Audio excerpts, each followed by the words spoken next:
नंदनी उत्तर प्रदेश के बहुत छोटे से गांव में रहती थी। उस गांव के आसपास बहुत से शहर बसे थे, पर गांव की स्थिति बहुत ही खराब थी, खासतौर से औरतों और लड़कियों की।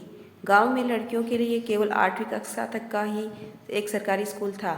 उसके बाद उन्हें 10 किलोमीटर दूर जाना पड़ता था आगे की पढ़ाई के लिए। इसलिए अधिकतर लड़कियां केवल 8वीं तक ही पढ़ पाती थी, क्योंकि कोई भी माता पिता अपनी बच्ची को 10 किलोमीटर दूर भेजने को तैयार नहीं होते थे।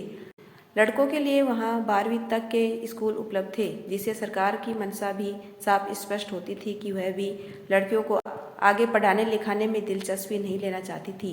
अक्सर गांव के लड़के लड़कियों का मजाक उड़ाते थे, उन्हें कोल्हू का बैल कहकर बुलाते थे।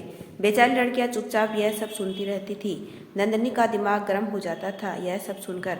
देखना, एक दिन इन सबको दिखा दूंगी कि कोल्हू का बैल क्या कर सकता है।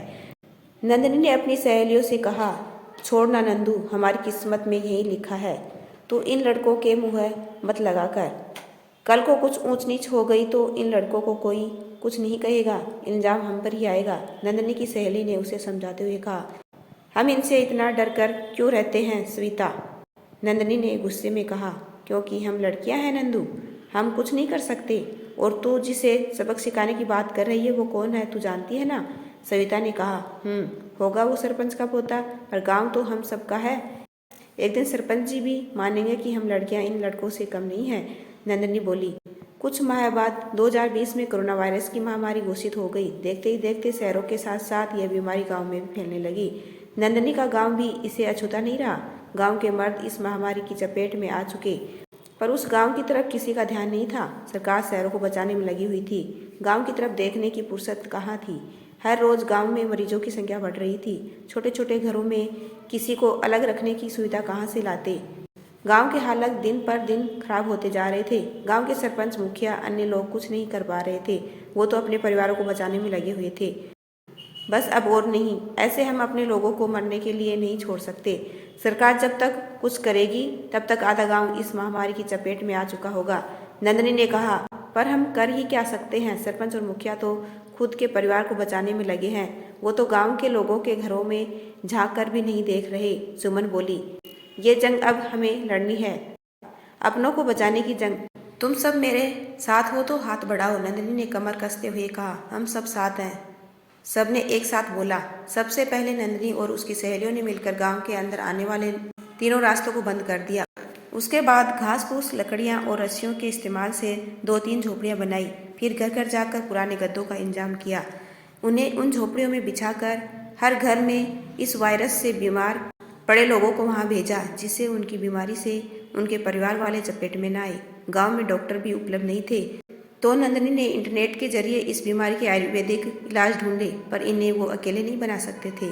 इसके लिए नंदनी ने गांव की औरतों को आगे गुहार लगाई, आप सब हमारा सहयोग करिए। इस बीमारी से लड़ने के लिए हमारे पास दवाइयाँ नहीं हैं, पर देसी इलाज से भी हम इस बीमारी से लड़ सकते हैं। क्या आप सब अपनों को बचाने के लिए इस जंगल में हमारा साथ देंगे?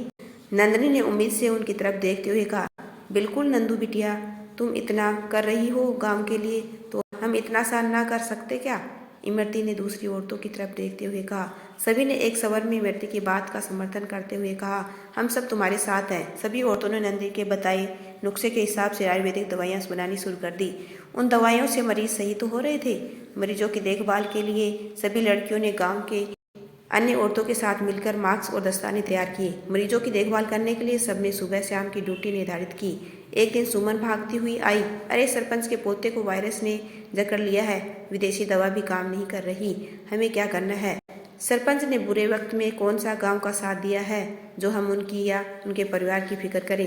सविता बोली, नहीं सविता, वो गलत है तो हम भी गलत बन जाएं क्या? नहीं, मैं भी आती हूँ। नंदनी ये बोल सरपंच के घर की तरफ चल पड़ी। नंदनी को देखते ही सरपंच ने उसके आगे हाथ जोड़ते हुए कहा, बिटिया बचा लो हमारी लल्ला को, आप घबराओ मत सरपंच जी। ये लीजिए, ये आयुर्वेदिक काढ़ा है और ये कुछ आयुर्वेदिक दवाइयाँ हैं, आप समय पर इन्हें देते रहिए। और हाँ, आपके घर में तो कमरों का अभाव नहीं है, अपने पोतों को अलग कमरे में रखें और जब भी उसके पास कोई भी जाए तो ये मास्क ये पहनकर जाएं। भगवान ने चाहा तो सब ठीक हो जाएगा, नंदनी ने कहा। सरपंच ने नंदनी के सिर पर हाथ फेरते हुए कहा, तुम बहुत बड़े दिल की हो बिटिया, हमारे पोते ने तुम्हें बहुत परेशान किया, पर फिर भी तुम उसकी जान बचाने आई। सरपंच जी है तो वो भी हमारे गांव का ही, जान कैसे ना बचाऊं। नंदनी यह कह चली गई। दवाइयों का अभाव था, पर सही खान पान और उचित देखभाल से सब ठीक होने लगे। गांव में किसी ने न आने से वायरस का फैलना भी रुक गया। गांव शहर से कट गया था, इसलिए ऑक्सीजन सिलेंडर की कमी पूरी नहीं हो पा रही थी। खुद नंदनी ने आग्रह पर गांव के सरपंच ने सरकारी कर्मचारियों से बात की, पर कोई मदद गांव तक नहीं पहुंच पाई। कमाल है बिटिया, किसी को हमारे गांव की पड़ी ही नहीं। सब शहरों को बचाने में लगे हुए हैं, कोई सोच ही नहीं रहा कि यहाँ भी इंसान रहते हैं। सरपंच निराश हो बोले। नंदनी ने उन्हें आश्वासन देते हुए कहा, कोई बात नहीं सरपंच जी, हम अपने लोगों को खुद ही बचाने की कोशिश करेंगे। जितने बच जाएंगे भगवान की हम पर मेहर ही होगी। कुछ बुजुर्गों और महिलाओं की मौत हुई क्योंकि समय पर ऑक्सीजन सिलेंडर का इंतजाम नहीं था गांव में। इसका मलाल नंदनी और उसकी सभी सहेलियों को था, पर उनके बस में जितना था उन्होंने किया और अपने गांव को कुछ महीनों बाद कोरोना मुक्त कर दिया। आज गांव के सरपंच ने सभी लड़कियों को उनकी समझदारी और बहादुरी से महामारी का सामना करने और सभी गांव वासियों को इस महामारी की चपेट से बाहर निकालने के लिए पुरस्कार देने का आयोजन किया है। मंच पर पहुंच सरपंच ने कहा, नंदनी बिटिया और गांव की हमारी अन्य छोरियों ने आज हम सबके प्राणों की रक्षा कर हमें नया जीवन दान दिया है।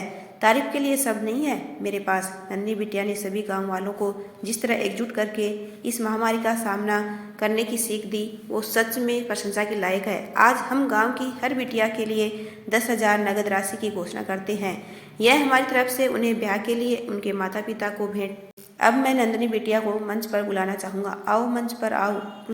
पुरस्कार स्वीकार करने जब नंदिनी मंच पर पहुंची और सबको संबोधित करते हुए कहा, मुझे खुशी है कि हम इस महामारी को हरा सके। सारे गांव वालों ने सहयोग से ही ये हो पाया, पर इस महामारी ने हमारे बहुत से बुजुर्गों को हमसे छीन लिया। काश हम उन्हें भी बचा पाते। पर हम सबने एक सबक जरूर सीखा कि एकजुट होकर हम बड़े से बड़े विपदा से भी लड़ सकते हैं। फिर वो सरपंच की तरफ देखकर बोली, सरपंच जी, यदि आप हमें पुरस्कृत करना चाहते हैं तो हमारे लिए गांव में 12वीं तक के विद्यालय खुलवा दीजिए। हम सब लड़कियां आपकी बहुत आभारी रहेंगी। हमें भी लड़कों की तरह पढ़ने का मौका दीजिए, जिससे हम भी अपनी पहचान बना सकें। पढ़ लिख कर हम और सही तरीके से अपने गांव की सेवा कर पाएंगी। सरपंच जी ने नंदनी से वादा किया और उसे पूरा भी किया। आज गांव में 2 कन्या विद्यालय हैं, जिसे धीरे धीरे पक्का बनवाया जा रहा है। गांव की हर लड़की अब साक्षरता और उच्च शिक्षा की तरफ बढ़ रही है। अब सब लड़कियों के लिए एक नई सुबह का आरंभ हो चुका है। यदि आपको मेरा छोटा सा प्रयास अच्छा लगा हो तो चैनल को लाइक शेयर एंड सब्सक्राइब कीजिए। आपका अपना कीमती समय देने के लिए दिल से धन्यवाद।